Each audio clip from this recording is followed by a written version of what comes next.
thank each and every one of you for being here today. My name is Henry Fields, and I'm a Career Center representative. I work for a company called U.S. Vets, or U.S. Vets Incorporated. It's the largest veteran organization, nonprofit, here in the United States. And the reason why I'm here is because I was invited to speak today. So I'd like to thank Ever for inviting me to speak. And I would also like to thank Professor Sampelli. I think she's amazing. In doing some preparation before I got here, I had a chance to just to take a look at some of the books that she's written. She's written a book called From Sabotage to Success. And she's written another book I had a chance to read called Reach Your True Potential. Both of these books are amazing reads. They're books about how to change your life. And how to change your life is exactly what we do at U.S. Vets. Not only for veterans, but there are also programs where there's civilians there, women and children. And I'm going to talk a little bit about how I got to U.S. Vets. But before I talk a little bit about how I got to U.S. Vets, I would like to recommend, like I said before, both of these books that I read, Professor Sampelli's. Again, they talk about changing your life. And changing people's lives is what you're going to be doing if you're going into human services. Also, you're at a pivotal point as students right now who want to work in human services. I applaud you for being here. I applaud you for the time and the effort that you're putting in. For those who are new to college, I also was new to college at one point. When I did go back to school, I did use the community college system here. And when I went back to school at age, I believe it was 31. And I sat next to a young lady, and I was looking around my first day of school. I'm looking around, and this young lady was chewing gum. She had to be about 18 or 19. I looked around the classroom, and it looked just like the classroom here. And when I looked on the board, it was an English class. When I looked on the board, I saw the sentence on the board. And as a 31-year-old veteran, I was just immediately out of my comfort zone, because it was my first day being in school in maybe 15 years, 15 to 20 years. And I wasn't born in the computer age, so I just felt out of place. I felt like school wasn't for me. I felt like college wasn't for me. So when I went home that night, I immediately told myself, I'm not going back there. No, I'm not going back. Nothing's making me go back there. I'm not going back, you know. So the next morning I woke up, I'm shaving my face, I'm looking at myself in the mirror, and I just remembered some of the books and some of the things that I read from when I was a kid. And even when I was a kid, I had never been a quitter. And so what I did, what I'd like to do is pass around some of the books that I read as a kid. Pass them around. Mm-hmm. Yes, sir. Please. Those are some comic books that I bought as a kid. You'll probably notice the dates on some of the sides of them. They date me. Some of them are from 1978. Spider-Man from 1978. Spider-Woman from 1980. But these comic books were the books that kept me out of gangs. Again, I grew up in Compton, California, and in the early 80s, there was a lot of pressure, peer pressure, for young boys to join gangs. I was asked to join the Crips in the 3rd grade. I was asked to join the Crips. But, again, I had my comic books. So the way that I would try to stay cool with the other boys was to bring my comic books to school with me. And during recess, instead of hanging with the other boys, I would go to the library and kind of hang there. So the comic books are really what gave me the self-esteem not to be a follower. So as I progressed through school, the gang problems never stopped, but also there came the crack epidemic. And the crack epidemic was crazy. It was crazy in Compton. I'm quite sure you guys know. The same as Long Beach. Same thing was happening in Compton was happening in Long Beach. So, I've witnessed, police brutality. I've witnessed friends that were shot, killed. I've had people in my classroom who sat behind me in class that I knew were killers. I'm talking 7th grade, 8th grade, I knew boys sitting behind me that had literally beat somebody to death with their friends, ran off and jumped somebody and beat them and killed them, and then came back to school and all the rumors were around. So trust me, I understand that there's pressure with growing up here in the LBC, But what I want to commend you on, like I said before, is the same way that I grew up and I wasn't a quitter, no one in here is a quitter. No one in here is a quitter. That's what makes me happy to be here today. That's what makes me happy to talk to you today. It makes me happy to tell you that you are doing the right thing. You're doing the right thing by being here. It also lets me know that miracles are going to continue to happen for you. They're going to continue to happen in your life. The reason why they're going to continue to happen for you, the reason why they're going to continue to happen in your life is because you're going to see them working in human services.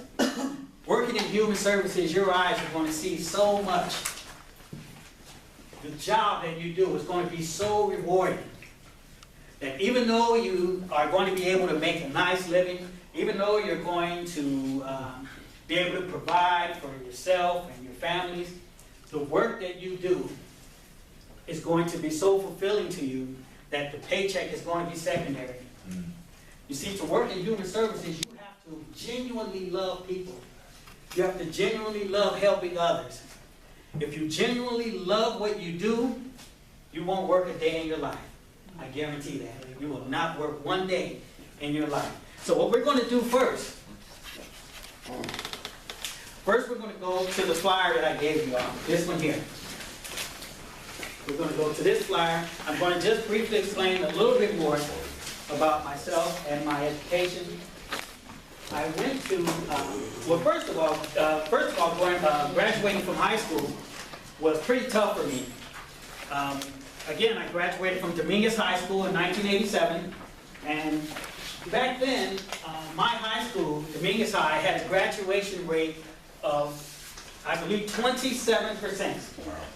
27%. That means out of every 100 freshmen class, only 27 of those 100 would make it all the way as a senior and graduate. Now what happens back then is kind of the same thing that's happening now, not only in Compton, but in schools in Long Beach as well. There's high teenage pregnancy rates, there's gang problems, there's drug use amongst our youth. There's a lot of reasons why kids are dropping out of school. A lot of reasons. One of the biggest reasons in Compton, though, was reading. A lot of the boys definitely did not like to see the other boys reading. When I was in the 3rd grade, boys liked the fact that I had the comic books, but they didn't like the fact that I was reading. They didn't like that. And when the teacher would call on the other boys to read, they would kind of clam up. They would go into a shell. I saw this in the 3rd grade. I was like, whoa. Also, a lot of the boys where I grew up thought it was cool to be around the gangbangers, to be around people who were smoking weed. They thought that that stuff was cool. So growing up, I was able to kind of see it with my own eyes. So when I see those young men now as an adult, it helps me relate to them. It helps me to relate to what they're thinking and their thought process. Because a lot of these boys don't really want to, be illiterate. What they want is to be accepted. What they want is to be cool. Now, working in human services, you're going to see a lot of these types of things. You're going to see a lot of types of barriers that your clients are going to have. And you're going to have to know how to relate to them. And the best way to relate to your clients is to look into your own past. Look at the things that you had to go through. Look at the hardships that you had to overcome. Look at some of the obstacles that you had to overcome. Even being here today, I'm quite sure a lot of you have people who are your friends, people who are your family, that are, I'd say, a little jealous of you because you've made the decision to come back to school. And they may even put a little pressure on you because you made the decision to come back to school. What I'd like to tell you in that aspect is, don't let that deter you from your goal. Your goal is graduation. That's your goal. So don't let what someone else's opinion of you be, whether it be friends, family, whether it be people you grew up with in the hood, whether it be people that think that you think you're better than them because you're going back to school. All of that stuff is secondary. The goal is, for you, is graduation. And again, I remember when I was sitting in that seat, the furthest thing from my mind was graduation. That was the furthest thing from my seat, from my mind. What I was thinking about was just making it out of the class, making, getting a good grade in the class. That was my thought. I was like, can I get a good grade in this class? But I want to promise you that if you keep coming back to school, if you keep going over to the computer center, if you keep putting in that hard work, graduation is going to come before you know it. It's going to come faster than you know. Before you know it, you're going to have on that cap and gown, and it's going to be one of the proudest days of your life. So again, keep coming in, keep putting in the work. Again, it's going to pay off. Now, when I did graduate from high school, though, like I was saying, when I did graduate from high school, I had a friend. His name was Tyrone. I met Tyrone in the 3rd grade, but Tyrone was quick in the 3rd grade, But somehow he managed to gangbang and make it all the way to graduation at Dominguez High School. I don't know how he did it. He was a nice guy, too. He was a nice guy, but he was still banging. But for somehow he made it all the way to graduation day. So graduation, and like I say, he was my friend, too. Even though I didn't gangbang, he was my friend, and he was a nice guy. He had a type of personality that the teachers liked him. He had a lot of girlfriends on campus. He was popular. He wasn't a bad kid. It's just that he was beating people up and shooting people on the weekends. He was a gangbanger. So, graduation night. We graduate from high school, right? Graduation night, we're planning on going to a party. And Tyrone had to stop and get gas at the Arco station right on Atlantic and Alondra. A lot of you people know where that is. Right there is it's a crip game called Atlantic Drive. And he stopped at that AM/PM to get gas. Well, some blood was following Tyrone that day. And when they pulled into the AM/PM, he saw them. He knew they were coming to get him. So he jumped under the car. He jumped under the car, under the wheels. He's hiding under the car. And these guys ran up with the AK-47, put the AK-47 under the car, and just sprayed under the car, just filled it full of holes. One day after graduation. Well, not even one day. It was the same day. It was that night. We graduated that day, and then that night, right before the party, this guy was gunned down. So when I saw this, as a young man, it hurt me. When I saw this, also, I grew up in, my mother was an alcoholic. I grew up in an abusive home, and, my neighborhood was just crap. I was fed up with Compton. I was fed up. I really was. You couldn't have got me to the recruiting office faster after my friend got shot. You couldn't have got me to the recruiting office. The recruiting office was right in Carson. So I get to the recruiting office, and I tell him, I just want out of here. I want out of here. He's like, well, what do you want to do with your life? I told him, I don't care, man. I just want to get out of here. I could have went to school anywhere. I had pretty decent grades, but I just was running from where I lived. So I joined the Navy right after high school. I turned 18 on the 9th of June, so I didn't need my mother's permission. I went down and joined, and I was in boot camp in November. And when I was in boot camp in the Navy, again, everything is on the merit system, so when you do well, you get rewarded. And as a kid, that's what always motivated me. You do well, you get that pat on the back. Hey, you did great. I loved to hear that from my teachers, from my instructors at boot camp. So that motivated me to always do well. Well, one thing that I didn't do so well, and that most people in the military don't do so well, is when we get away from home, it is difficult for us to learn how to deal with pressure. The pressure of being on deployment, the pressure of being away from your family, the pressure of not being able to control things at home when you're gone. The majority of veterans, like myself, are alcoholics. The majority. Because that's how we learn how to cope with being gone. That's how we learn how to cope with being on deployment. That's how we learn how to cope with being in the war zone. I'm also a Gulf War veteran. So that's how we learn how to cope with these things, because when you're a young man, you need to learn coping skills, but those skills aren't necessarily taught to you, because you're pretty much taught to go to war. You're pretty much taught to defend the country. You're really not taught how to deal with situations at home, situations that you can't control. You're not taught how to deal with the unknown. So I started drinking, I'd say right at 18 years old. Right at 18, right when I joined the Navy. I went on my first deployment, and that was it. But even though I was drinking, I was still fairly successful. I was still fairly able to do a lot of things while in the Navy. I was, on my first ship, I was Sailor of the Year my first year on the ship. So I did well when I was there. I also received a Navy Achievement Medal while on board USS George Phillips. And a Navy Achievement Medal for someone in the Navy is like, it's like the Grammys to a singer, or an Emmy to an actor. Once a year they have these awards, and the best of the best get this award. So again, I was fairly successful, but alcohol doesn't really care about how successful you are. It just wants you to go and take a drink, So even through my time in the Navy, I'm 8.5 years in. I'm a Gulf War veteran, decorated, and again, I loved my time in. The reason why I got out was because of family pressures.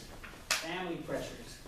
Because I loved the Navy and I wanted to stay, but there was a lot of pressure for me to get out. So once I got out, I really didn't have much to do with my time, but I still wanted to have that feeling of success. So I started running like crazy. Running.